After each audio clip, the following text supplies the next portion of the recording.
Hey everybody, welcome back to Colony Drop, your favorite Gundam podcast. My name is Isaac. And my name is Brian, and this is a podcast where we talk about anything and everything related to the Mobile Suit Gundam franchise, from the anime, to the music, to the movies, to the models, to the clothes, to the food. Isaac, you name it, we do it all here. That's right, Brian. And one of the best things we do is we put on our little thinking cap and we brainstorm great ideas. Isn't that right? Over here at Sunset, which of course is our non-existent LLC that assists Sunrise and Bandai in all their creative endeavors. Watch, someone's going to go create that company and then try to ransom it for us, and we won't actually be able to create it one day. It'll be taken. We'll just change it to Sunrise Haro or Sunset West Coast or something. But that's right, Isaac. Every now and then, you just have these ideas that just pop into your brain, and you message them to me, and they turn out into full episodes. So that is what we're going to do today. So, Isaac, what was your great idea this week? You know what, Brian? As fans of Gundam, that kind of means we're fans of anime. True. So we watch all kinds of anime.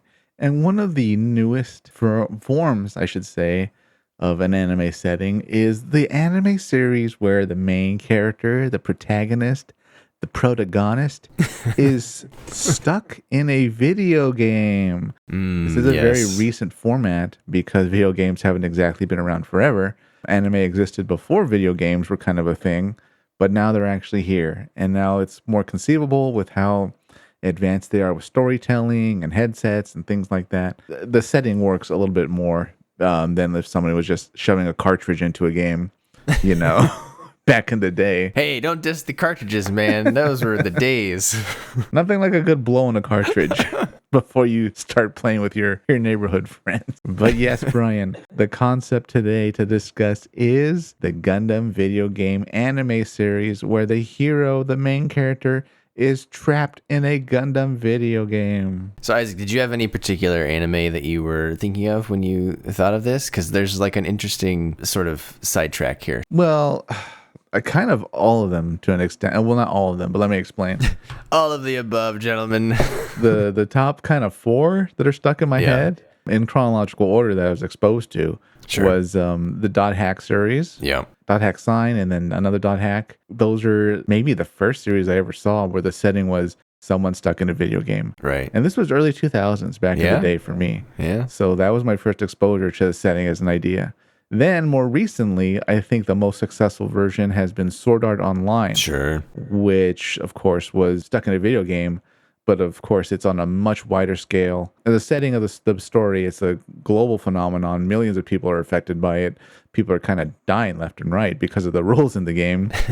And then more recently, beyond Sword Art Online, has been one of my favorite anime series, Overlord, where it's one character stuck in a video game, but he does not at all seem to be under any mortal peril. He just sort of has free reign within the video game. So that is the 3 or 4 series, Brian, that really came to mind when I thought, I wonder what Gundam would be like if they took the approach of making a series of main character stuck in a Gundam video game. Yeah, Sword Art Online was the one that came to mind for me first, and then I, recalled my memories of Dot Hack back in the day. Isaac, I'm still waiting for something to happen in that show. I don't think I ever made it all the way to the end. They helped him. That's all I know. They got him out.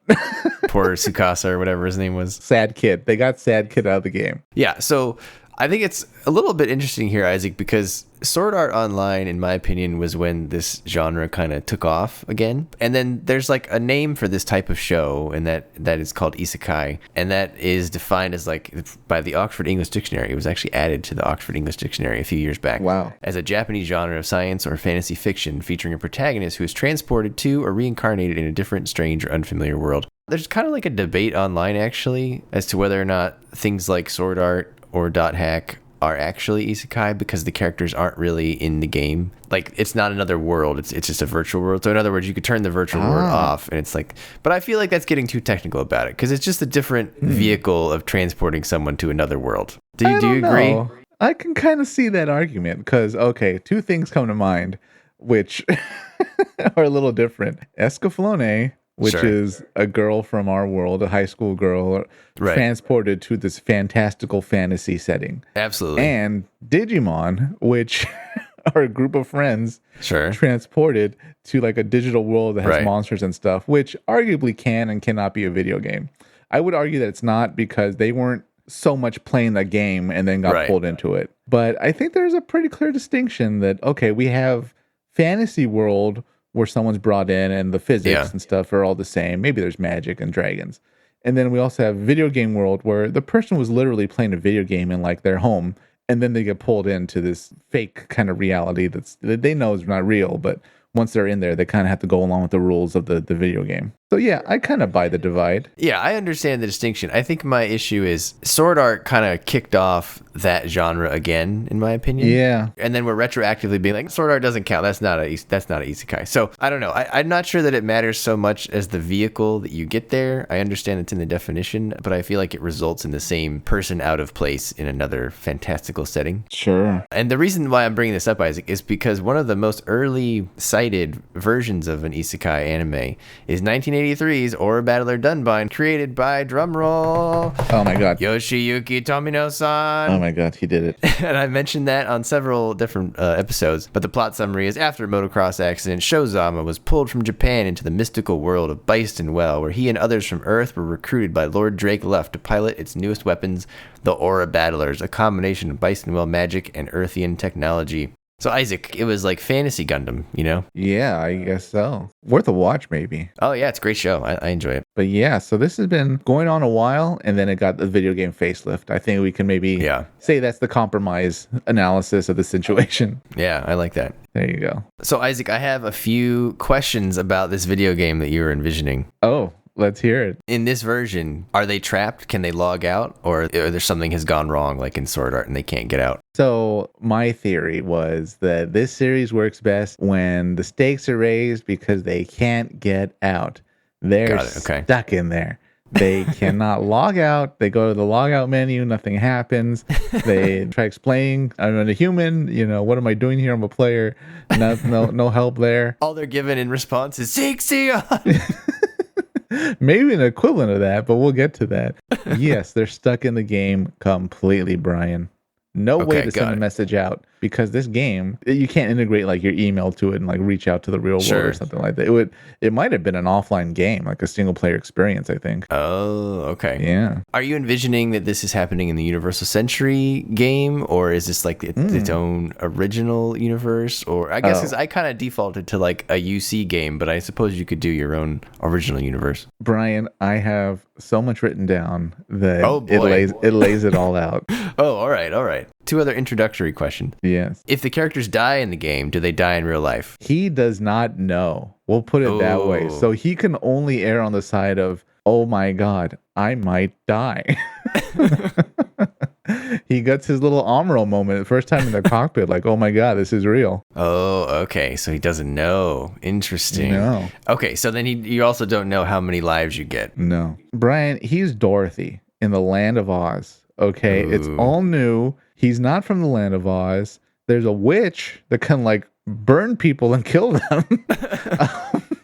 Anything can happen. As fantastical and colorful as it is, it's also terrifying. Oh man. Okay, that's a whole different can of worms here. He has to assume he can die. Do you have people going into this game that know what Gundam is, or this is just like a completely different setting for them? So he bought this game, Brian. Oh, all right. So he wanted to play. He was in line on opening day to get this game. Send me into the 1 Year War. Sort of like that. But yes, he was so excited for this game because he's just a huge Gundam fan, Brian. And there were no pre-orders. He had to get in line and buy it. It's one of those situations. Limit one per customer. Okay. Do you have any names for this game? The names of the game? Ooh. I didn't think of the name per se, but I'll give it sort of a meta name of Gundam Final Fantasy. Oh, all right. So here's my name. Oh boy. I'm going to call it Gundam Survive. And that's because I thought of what is the character's goal. Yeah. If all the above things that I asked were true, which it sounds like they were, they cannot log out. You don't know if you're going to die. Maybe you only get one life. I think it would be fun if the character's goal was just to survive the 1 Year War by any means necessary. And then you could play the OG Who Will Survive after every episode. And it's like Gundam Survivor. Oh, that's cool. Maybe like a different character says it each time too. Yeah. All right, well, I have a list of what things I wanted out of the game, but it sounds like you have quite a detailed game prepared for us, so why don't you start off? Absolutely. Thank you. I tip my hat to you, sir. I tip my helmet. your flight your supervisor. Xeon helmet? Yeah. Okay. So Gundam trapped in a video game, aka Gundam Reloaded. Ooh. So Brian, Kenji Everybody is a regular gamer kid. He's just a regular guy, Brian. All right. Just another Japanese kid in those black school uniforms that all look the same. With the classic Japanese surname of Everybody. Yes, everybody's-san. Is a regular gamer kid in the Japanese educational system, okay? He's not particularly bright. He's not particularly slow or athletic. He's the perfect XP for anybody watching the show. Average Kenji. All right. And then guess what, Brian? He's just excited in the opening of this episode, though, which takes place, of course, in the same generic Japanese kind of streets and towns and little sideways of the outside the main downtown that we always see, right? Yep. The little shops and stuff. Because guess what, Brian? He's so excited because Banrise has just released a new 3D Tri-Eye headset. And it's going to come with this new game, Gundam Fantasy. And it's going to be just so awesome, Brian. Oh, everybody wants to play it. And what's great about it is because if you're a huge Gundam fan like Kenji and everybody else that's in line to buy this game features a great storyline that includes all Gundam universes, Brian. Oh, they're all there. He can't wait to play it. It's going to be great. It's one of the first Gundam RPGs that's going to be in 3D wearing a headset. But, he was in line so long, Brian, he got thirsty. So he bought a Ramune. You got to buy when in Japan. I mean, you got to buy a Ramune, right? I mean, that's like buying water over there. Is it Ramune or Ramune? I never bought one while I was there, actually. Oh, really? Yeah. Well, you're busy pounding down that electrolyte drink that they have, That's right? true, That keeps people alive in the heat. That's right. Yeah. When I went there, we had this older lady who was a free. You can get a free like Japan like Tokyo tour guide. It's like retired people do it. So we had the nicest lady. Her name was Emiko. And she was like very insistent that we drank this drink. I think it was like Pocari Sweat or something like that. It would replenish your like salt levels, I think. I bet, yeah. That's a tip for traveling to Japan. Yeah. Listen to the elderly when they suggest you drink electrolyte drinks. That's right. All right. So Kenji got his drink. He's got his headset. He just paid however many yen. He's running home. And of course, in this series, the mom's never home. No one's ever home when the kids get back, right? Like I don't know where they go, but like classic Temray maneuvers. Yeah, they're latchkey kids or something like that. Anyways, he runs home. He pops open the Ramune and like his hands are kind of wet, and he grabs the cable and he plugs it in, but the animation slows down and zooms in and shows that a little bit of water got into the port, Brian, right on his hand. When he was plugging it in. Oh man. No. So he plugs it in, he logs into the game, and he's just so excited because it's kind of like Final Fantasy in a way where you can like level up your character and change their equipment. But it's a Gundam, not a character, not some fantasy character. It's a Gundam that you upgrade the weapons and the swords and stuff. You level up. When you're fighting enemies, you see like their health bar, you gain XP, things like that. You can kind of move around the map. There's a main storyline. It's pretty great. And what he loves so much is that the storyline for this starts in the far future with post-Zeon rebels developing a time machine that they use to jump across different timelines.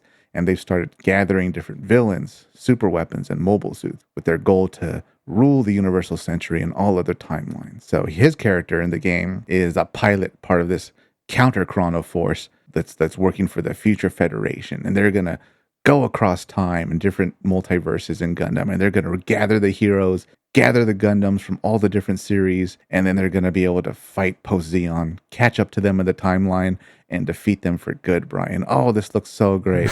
But you know what? Well, this might be a good spot to save it. I'm gonna log out. Oh God. What do you mean? Where's the log out? It wasn't here on the menu? I'm pressing it. Oh no. Oh no, Brian, Kenji can't log out. Oh no. Oh, Kenji. He can't log out, Brian. Oh, so I think he keeps it kind of tight-lipped at first that he's stuck in the game, but over time maybe he reveals to like the trusted female mechanic or something that, I can't actually get out of this game, or if you let me try to explain something to you. I'm actually a boy. stuck in this game that you're here with, and you're not real. You're actually a video game character. And so you said this is a single player game, so there's not like other players playing with him? No.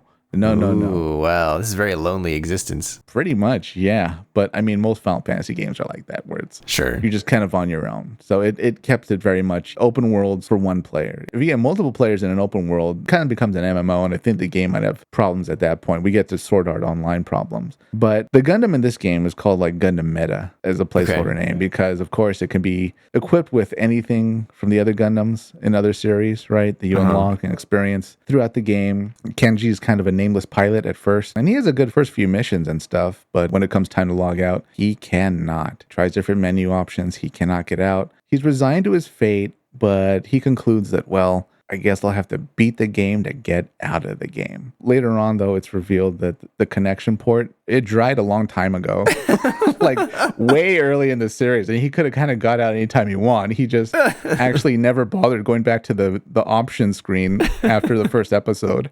That's a great twist. But I think time passes differently in game. It's like Tron in a way, so Sure. It's very fast in game. I think when at the end of the series, when he actually does get out of the game and takes off the headset, the reveal is only an hour went by. Each episode's really only been 1 minute, so it doesn't feel like it. But yeah, 60 episodes, 1 minute. Let's see, what else do I have here in my notes? Post Xeon and Future Fed, they all feel very advanced and unique looking mobile suits that are kind of like Gaia Gear or even beyond Gaia Gear's timeline. But for the sake of the story, they're still going across the past and other universes and getting mobile suits, vehicles, characters, super weapons, yet experience settings from other movies and series. You almost spend no time in the far future as they go into the past. That's the kind of the start point, but the rest of the series is them going to different parts of Universal Century, Correct Century, Turn A.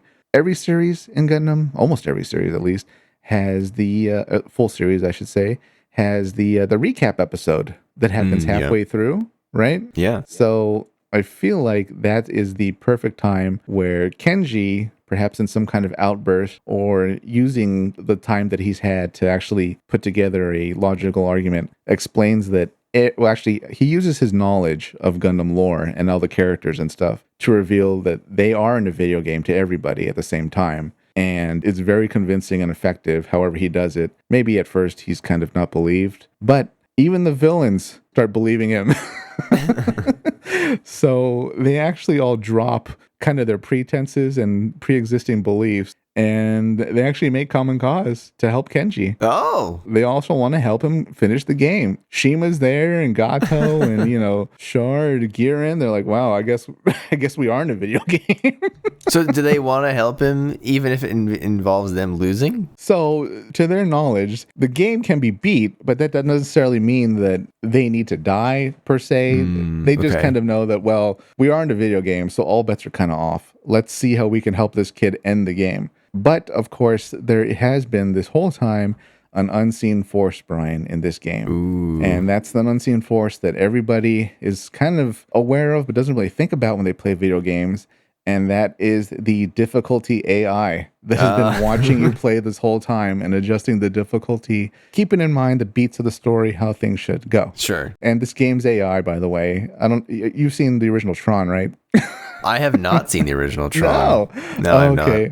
If you see the original Tron, the villain is called the Master Control Program, which is this giant glowing trapezoid kind of diamond thing. It looks like that, but also Haro. Okay. That works. That's the game AI, which is responsible for adjusting the difficulty level. And actually, because it's the game's AI, it has omnipotent awareness. So it knows exactly what Kenji is talking about and saying at any given time. It knows where he is. So because all the human villains and heroes in Gundam are now in a coalition together helping Kenji, the game AI has no choice, Brian, but to summon the Dark Gundam. and Oh, give it unlimited resources. This is kind of a uh-oh. callback to that one game too, Sure, where yeah, the yeah. Dark Gundam was the villain and was self-aware Right, that right, it's right. in a video game, but it's going to try to attack our world anyways. They should even put a line in there where the AI is like, "Look, you did this before, so I'm going to rely on you again." So the Dark Gundam, now leading a pretty much unlimited force given to it by the AI, has to fight the heroes, and the remainder of the season is the heroes and the villains in a coalition teaming up and fighting the AI forces, trying to progress through the remaining parts of the story until there's a final battle. And of course, Brian, guess what happens in this final battle? There is a classic Gundam betrayal by the Dark Oh. Gundam against the AI. Oh. Because the Dark Gundam wanted to see what happens if he wins anyways. Oh, yeah. Because they're in a game. So Yeah. Why not? this is also the first time we actually hear the Dark Gundam talk, and Ooh. it's voiced by the voice actress that does Kirby. Playing against type, explaining why the Dark Gundam never actually Wow. talks is because its voice is very high pitched. So Kenji and friends, including the Dark Gundam, who's now a friend, they defeat the game's AI and they ultimately finish the game. So the game's over. The AI really can only do one thing and respond with "well played." So Kenji bids farewell to his friends. He returns to the real world, pulls off the headset, realizes only an hour went by, goes to eat a quick dinner before logging back into the game, Brian. Ooh, he logs back in. Logs back in to see his friends again. Did he like save the game or are they all gone? Oh no, he saved it. It's, like all games nowadays. Even if you beat the game, it kind of saves in a lot of these open world games for like Sure. up to the point where the game's been beaten, so you can kind of explore and have fun in the open world. Got So it. it's much the same there. So all his friends are there, even though some of them are villains. The Dark Gundam's there, but there is a stinger after the credits, Brian, and maybe it shows a line of code or some other equivalent. It shows that Bandrise was watching the whole time, and they're preparing to deploy, like with a line of code, a DLC or a patch just for Kenji, Oh. hinting at season 2. I mean, he's already got everyone on his side. Who are they going to use this time? New characters, or the game goes online, Brian. Oh, I like that. I like that. How old is Kenji? Oh God, what are the age of these protagonists? They're probably like sophomores or freshmen in high school all the time, right? Okay, yeah. So that Yeah. kind of makes sense. Yeah. So that was my setting for an everyday man, everyday boy going into the game and getting to experience all the different timelines because they're going across time. He meets all the villains, become friends, fight an AI force, defeat it, and then it ends pretty happy, all things considered. That is quite a happy ending for something that Yeah. you created, I will say. Yeah, self-aware that's a game. So it was very much, how high can the stakes be for characters dying in a show when we know they're in a game? So True, I went with true. the opposite approach that, well, if Gundam in the real world has always been kind of death and brutality and stuff and war's bad, we're flipping that on its head where, yeah, the characters had that mindset and then they realize, well, he's making a lot of sense. So he knows a lot about us. I think we are in a video game. Yeah, that's a good twist. I like that. That's very Rian Johnson pushing How back against dare you. expectations. How dare you say his name in my presence? I used to be a Star Wars fan till that man pulled down his pants, squatted over Star Wars, and just frosted it like a cake. And here we are, 2025, and the best Star Wars content is a stupid show. Well, it's actually a great show, but I can't believe we've fallen so far that fans had to look forward to a show on Disney Plus. That is true. Are you just backdooring Chrono Gundam with this? In a way, yes and no. Because if you remember Chrono Gundam, they weren't really like pulling characters and stuff with them. Sure. In this one, the stakes are kind of raised as they're like pulling these whole organizations together. We got the good guys and the bad guys kind of progressively growing larger as the series goes on until you assume they're going to just battle it out and destroy each other. But the reveal by Kenji convinces them all to actually combine and work together, which, sure, it subverts people's expectations. But then you have to deal with the AI and the Dark Gundam kind of saying, well, I'll give you kind of any Gundams and mobile suits and super weapons across the series. And the Dark Gundam's like, okay. Because you mentioned RPG. Are you imagining that Kenji collects like the different protagonists or different characters like as a party? Like, is he battling like as a party? Does he form his own little ship and, there's 4 or 5 people on like sortying on his ship or what? Exactly. Just like in a lot of Final Fantasy games, you get kind of a ship that moves around the map In this case, it's the Future Federation white base equivalent, and he has to, customize a squad to go out in different situations. Maybe we're fighting, a crossbone force that's equipped with some Xeon tech or something. Maybe we need to send out Seabook in that and Cecily, take them down. Maybe we'll be fighting the Moon Race. Okay, so we're going to send out characters from Turn A. Other customization happens too, like what suits are we sending out? We're fighting mobile dolls, but they all have Dane sleeves. Well, this is going to be a unique situation. We're going to need to send out, I don't know, maybe Hero in Barbados or something like that. It depends. Are they in mobile dolls or Leos with the Dane sleeves? Because I don't know that the Leo can withstand the blowback from the Dane sleeve. It might just fall apart. I think a Virgo would be very fine holding a Dane Virgo sleeve. probably, okay. Virgos were like the top of mobile doll development. So I assume Superov and Dermail are probably working for whoever the new characters are that are running post-Xeon. Superov would be a good person to be behind the AI. That'd be cool. Yeah, I'm sure maybe there'll be some scenes where they clearly are getting along. Yeah, like the AI council or something. Yeah, that'd be kind of neat. He always stays nearby and, the closest thing the AI has to a friend or something.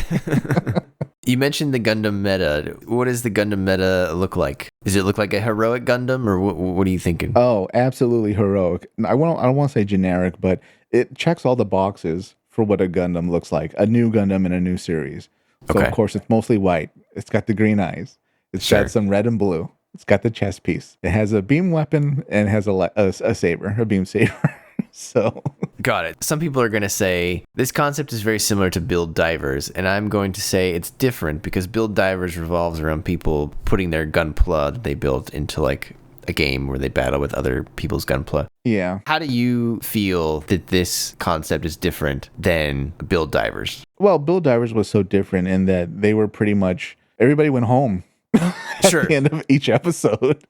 Here, though, for like at least half the series, he has to kind of bite his lip and pretend he is Nameless Hero Pilot, part of the Future Federation fleet, trying to save the timeline. That's how I see it too. So I should say, we haven't watched Build Divers. We have watched Build Fighters, but my understanding is that Build Divers, they upload their gunpla into this sort of like online gunpla game and they go play that. So, but I agree with you. I think the difference in this concept is there's real danger because you are actually entering a Gundam universe or a version of a Gundam universe.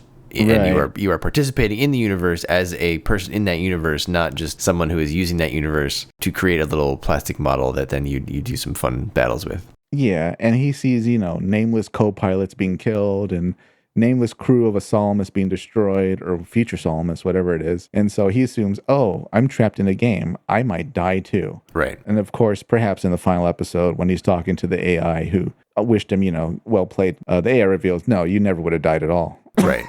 Right, exactly. Okay. That's very silly. That's ridiculous. This is a game.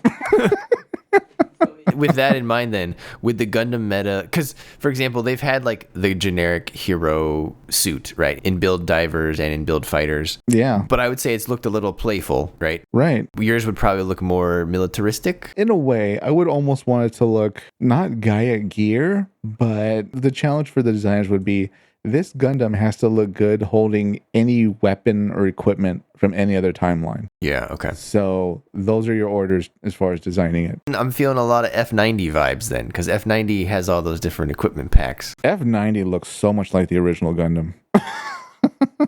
But yes, it needs to look like a generic Gundam that would almost not fit across timelines, but it has to look good, holding lots of different equipment. Sure. So the challenge would be it can't look too unique, it can't look too futuristic, and it can't look too old. So they're going to have to find a balance when they design it, but definitely needs to have all the correct callbacks. So the forehead crest, the correct colored eyes, the right color combination of blue and red, and majority white body. That's it. Okay, and then every Gundam show needs its Char. In this case, you have access to all of the Chars and all of the Char clones. Are you going to introduce your own Char equivalent, or are you just going to use and would you use multiple versions of Char depending on what part of the timeline you bring him from, or how are you handling your masked villain? So the masked villains, they appear per instance, I want to say. And by that, I mean, if they go to Char's counterattack timeline and they've already visited the original series timeline, guess what? There can be two Chars on screen. Got it. Okay. So same applies to different types of mobile suits. Anything kind of goes as long as they've been to that timeline, because they're just kind of hopping around, pulling stuff together. Okay, my submission for my own Char in this universe that you've created with Kenji is someone that never takes off his pilot helmet. And instead of him taking off his visor, it just lights up with Haro eyes, and he's like a rogue part of the AI that has joined Kenji's Kenji's side, and it's like a Haro Char. Wow. So it's a Haro underneath the helmet? It's Charo. Charo. I like that. So like the helmet lights up and there's a Haro head inside? It just lights up with Haro eyes. Like the pilot helmet is like a screen. Okay. I like that. That reminds me of SD Gundam. Kinda, yeah. The commander was like Commander Haro. Yeah, Commander Haro, exactly, yeah. Maybe his name can be Charo Tamino. Oh, man. I like it. All right. Wow. You took that in a very different direction than I took it. Did you think mine would be like brutal and dark? I did. So I kind of went in that direction. I was like, look, video games are fun. So this is going to be a very fun approach to it where it looks like there's going to be a mass battle between the forces of good and evil. But when people realize if we realized we were in a simulation, I think a lot of things would change pretty quickly. That's probably true. Yeah, absolutely. So much in the same way, these characters had all been believing that they were in a real stake setting. It's part of some armada floating through time that was eventually going to fight another armada. No, they're going to drop that when they realize they're in a video game and everything's fake, except for this one boy who needs to beat this game in order to return home. I wonder if any works of fiction that involve this have ever taken that approach. Well, we'll be the first one here at Sunset, Brian. All right. Well, Kenji's got his work cut out for him in Final Gundam Fantasy. What are we calling this? Gundam Final Fantasy? Gundam Fantasy Finality Gundam Reloaded Trapped in a Gundam video game. That's not going to fit in the title for the episode. Conundrum Reloaded. All right, Brian. That is enough about my setting. I want to hear this blood-soaked battle brutalization series that you've concocted that's built on like pain and sorrow and the annihilation of entire planets. I don't have like a full rundown of a whole video game. I have some concepts that I wanted out of the game. Ooh. So one thing I think that I wanted, the main thing, I was envisioning like a 1-year war game. Like I wouldn't say it's like an MMO or there are at least multiple players. It's not just very one sword guy. art. I like that. Yeah, and so they log in and they can't get out of the 1-year war. And like I said, their goal is just the who will survive. So they just need to survive and get through the war by whatever means necessary. And that means kind of joining the war to some degree. Okay. So this would be a great way to have these new characters experience like unseen lore and answer unanswered questions. Like, so we could have them tag along with certain ace pilots, for example, that we don't really see a lot in their like their backstories or in the main shows. So, you can take your pick, Johnny Raiden, Gato, Shun Matsunaga, Gabby Hazard, but even like the Federation aces like Teneth Jung, Lido Wolf, you could highlight lesser mobile suits like the Jim Sniper Custom or the mass-produced gun cannon or the Jim Spartan. It would be a really good way to backdoor like side stories because they're witnessing the 1-year war unfold and they can just kind of be part of these people's squads and we can experience it through their eyes. And you could do a different one every episode so you can cover a lot of ground while still achieving your video game premise because everything is happening to this character who's not really part of it, but if they're just experiencing the 1-year war lore, we can kind of create a UC show at the same time that we were creating a trapped in a video game show. So I thought that would be a good opportunity for that. So it's kind of almost a side story progression game of the UC of the 1-year war, I should say. So each kind of mission in game, as much as you can do an MMO mission, or I guess raid, you almost want to say, in each MMO raid per situation is just a side story that we've seen in the UC. Is that right? Yeah, kind of, exactly. And so you can if you have multiple characters, you can kind of get around. You don't have to just follow one the whole time because you don't want. I don't want to just follow one side story the whole time. You want to get a bunch of different flavors going here. So so the MMO raid starting, all right, and then we got Team Good, which is going to be the Federation trying to take down Opsilus 3. And then we got Team Bad, which is going to be, Zeons and, protecting the Opsilus. So that'd be kind of the raid. That how it go? And your character that you're following, maybe they just happen to have joined up on the Zeon side during the Opsilus raid or something like that. And so now you get to see maybe one of the people that you saw is one of those people that got melted by that Jim Sniper who fired that big thing. Like, it's just bad luck, you know? So they're trying to log into the game, and it's like screen loading, and like, oh, I'm sorry, Federation team's full. You're being put into the Xeon team. Exactly. What? Exactly. No. But you have to play the cards you're dealt, Isaac. You need to survive. So as far as stakes in this game, did you establish, like, will they die in game? Like, everyone that's logged into this MMO, if they die in game? I think so. And hear me out. Oh my God. So one of the best things you could do is in episode 1, you meet all the cast, they all get into the game, and they're going into the game, and you wonder what their situations are going to be when they get in there. This wouldn't happen to the main character, we'll say, because the main character is always not the strongest person in episode 1, right? Right. But in episode 1, maybe the toughest guy in the cast, do you think, oh, this guy is going to be just a surefire, first-rate soldier? Like, no matter what, he's going to be successful when he logs into this game, and everybody's looking for him for advice, and he's giving out advice, being like, when you get here, go over here, do this, make sure you reload and get behind cover and all this. But then when he spawns in the game, he immediately dies in the gas attack. Wow. And it's like an allusion to the randomness of war. Not even combat. The gas. No, exactly. And it just proves how bad and how random war can be, and how it's not a glorious, escapade. The first mission they start is they're inside the colony when it's being gassed. He's just immediately down. Shima's there with her troops, and he can't put on his helmet fast enough. Yep, and he's done. I guess that really was a powerful gas. Maybe they have some sort of like HUD where they see the status of their friends, and like he dies immediately, and they all just freak out. Everybody's red.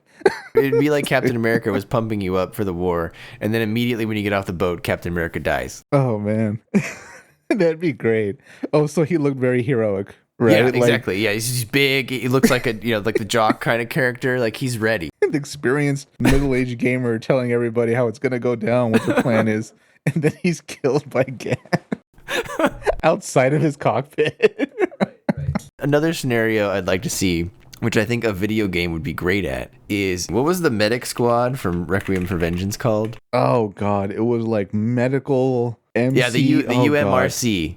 So we don't actually know what it stands for because they never gave a definition for the acronym. No. But I believe it was called the UMRC, which is basically like what the Doctors Without Borders, Red Cross type of thing. Sure. United Medical Response Corps. There you go. So I would like one of the characters, when they log in, they get assigned to that, and through them we can see a lot of stuff throughout the war. We can see a lot of scenarios. They're helping both sides. Maybe they're helping both sides at the same time. You could cover a lot of ground with that, and it could put the character in danger a lot, but it could also put them in a lot of like moral quandaries, where they are going to die, but they have to like survive, and so in order to survive, they need other people to survive, so they have to put themselves in danger to then go help other people on both sides. Makuve sprained his ankle. Do you choose to wrap his ankle knowing that he's going to launch a nuke in 3 minutes? Right, or do you try to mess with the timeline? And that can be a good thing too, right? So that brings me to my next point, which I thought this one you would love. Okay, so I'm assuming that some of the people, maybe not all of the people who are playing the game, but some of the people have a good working knowledge of the Gundam timeline, and so they play in a way that tries to preserve the timeline because they know they can beat the game if they follow the timeline. Right? They know of a certain outcome, but to your point, if you don't help Makuve, maybe he doesn't launch that nuke, but maybe that launching that nuke is important because Amuro learned a certain lesson that day, and he doesn't learn it if Makuve doesn't launch the nuke, etc. And then maybe you fail. So maybe they decide what they should do, and they just try to preserve the timeline. And so, what if one of the characters has to take on the role of Girin, and it's that one friend in your friend group who you could always see being a little bit of a fascist, but he wants to, quote, protect the timeline, and he goes all in on it, and before you know it, he's like driven himself mad, drinking his own Kool-Aid, and he's doing the speech, and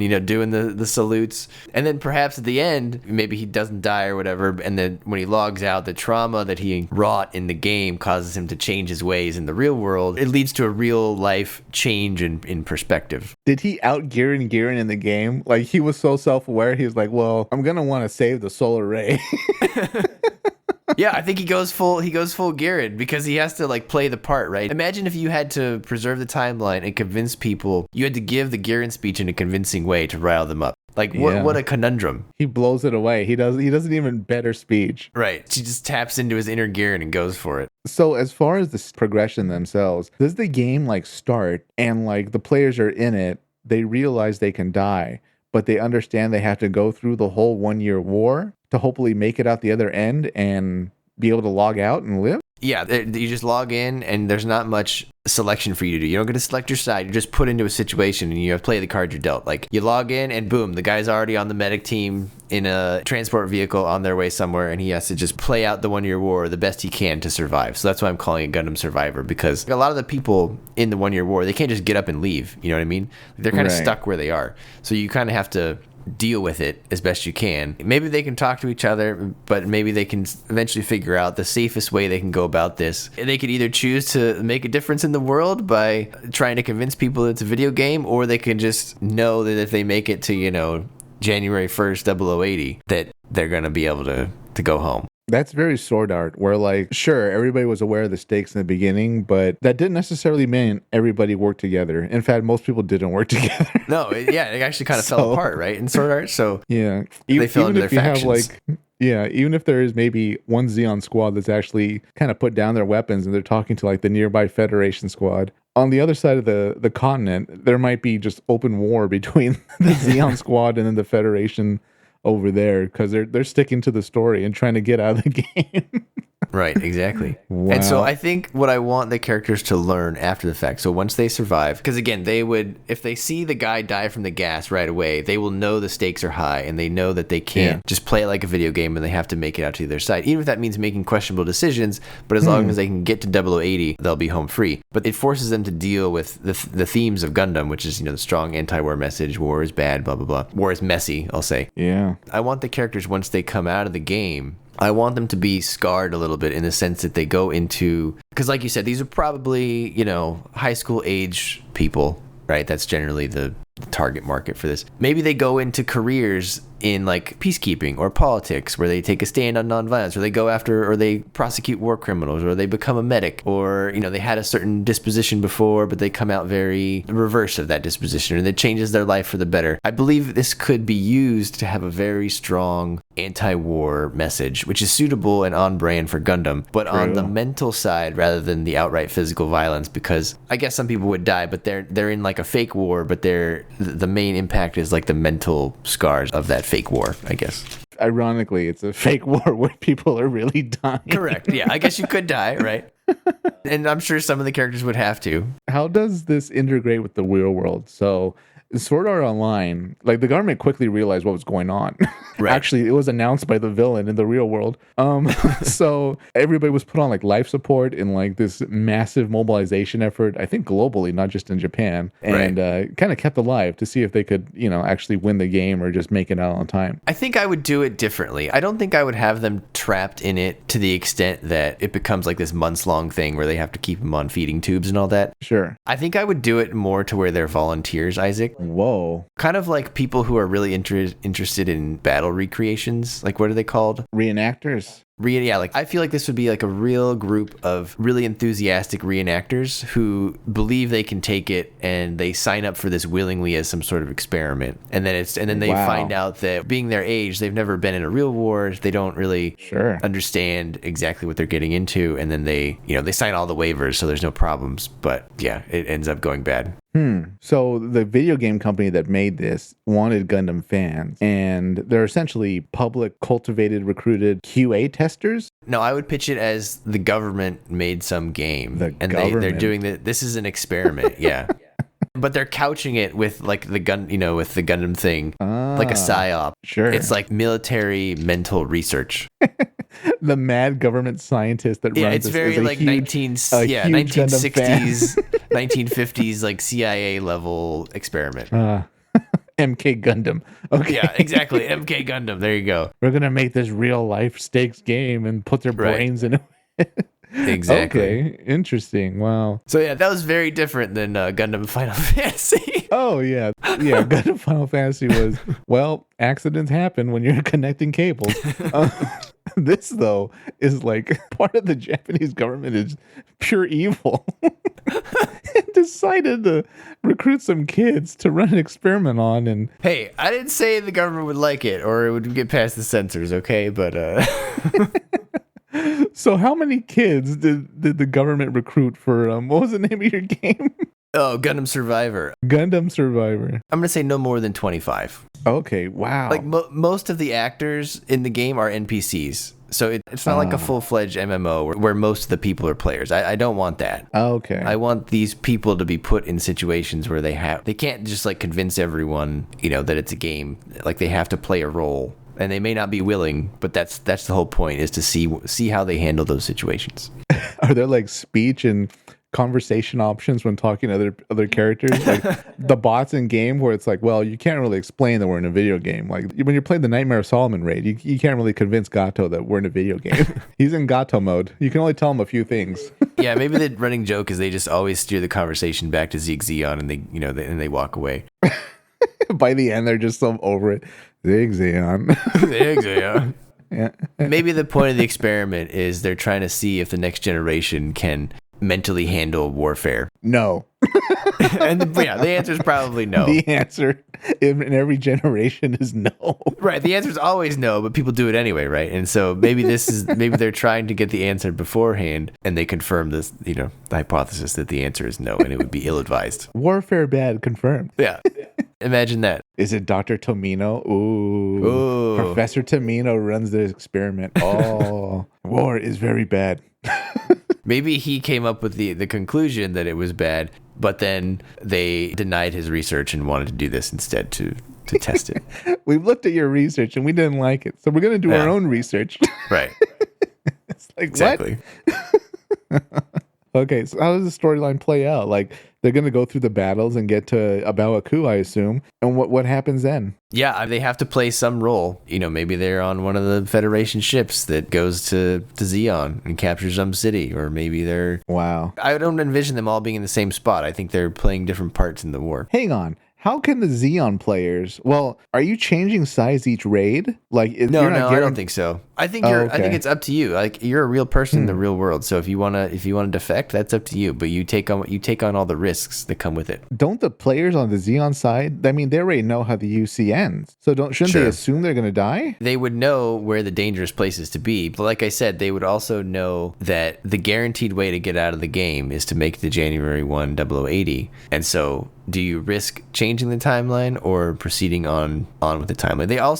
I also don't think they have that much agency to change events that much. They could fudge things here or there. You can move around, maybe change your squad, that type of stuff. But it's not like you can't go request a meeting with Giran and be like, you're a bad person, you should stop doing this, like the war should end today. Like, no, like that's not going to work. They're going to be just kind of grunts. At the start of the Battle of Bawaku, aren't they just going to like rush to the Lost Fleet and say, let's go? Maybe. Get us out of here to Axis. Yeah, exactly. Maybe they're following Gato around just for that purpose because they know that he survives. They give Delaz the hint, like, look, we're not from your actual fleet or squadron or chain of command, but turn this ship around. Right. Giran's going to be dead in like 30 seconds. We want to get out of here. And then maybe the person who's inhabiting Giran, maybe he can make the decision to not fire that solar ray. So they're inhabiting different characters, not necessarily their own character pilots. So I struggled with that. I think most of them should be originals. Okay. Not main characters. But I think it would be funny if that one guy was Giran and he had to really lean into the fascism. Since Giran isn't a pilot, does that mean other players can be sort of cast in the role of not NPCs, but non-combatant type characters? It's kind of a hybrid game almost. Exactly, yeah. Because that one guy needs to be the medic, right? So you could be the person in the hover truck. Oh, wow. The operator or whatever. You don't always have to be a pilot. I think at least 2 or 3 people should be pilots so we have plenty of action for the show. But I think you want other people, right? You want a mechanic. You want a political person. The engineer. Yeah, exactly. Maybe you want someone in Anaheim. We never get an Anaheim show. Oh, a map reader. Someone that just looks at the map on the bridge and says, let me press this button for the hologram. And you leveled up. You press the right button for the hologram. Someone could be the cook on the white base, who's in charge of measuring the salt levels. You got to make these burgers without salt. So that's actually kind of cool because that takes MMO games to a whole new level where, sure, nowadays there's classes and stuff, but there isn't really the class for like the person that builds the base, or Right. the person responsible for planning how the base will go, or The guy that gets gassed in episode 2. I mean, what kind of Yeah. that's a terrible luck to draw.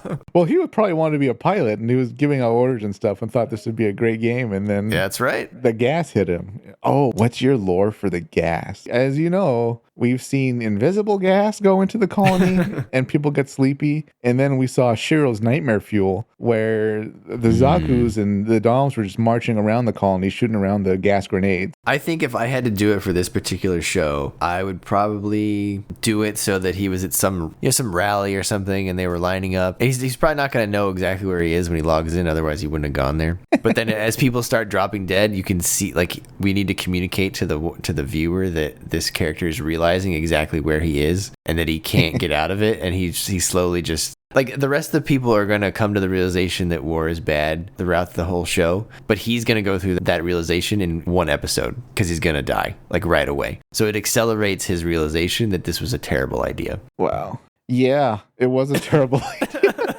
Oh, God. Where do you spawn in game? Oh, I'm at the base. Where are you spawning game? I'm at the white base. Where are you spawning game? Oh, I'm on Earth at Granada. Where did you spawn in game? I'm at a rally in a colony that's about to begin. I chose this colony over here. It looks very peaceful. We're celebrating. We've just been liberated by Xeon. Everybody's getting sleepy. I don't know what's wrong.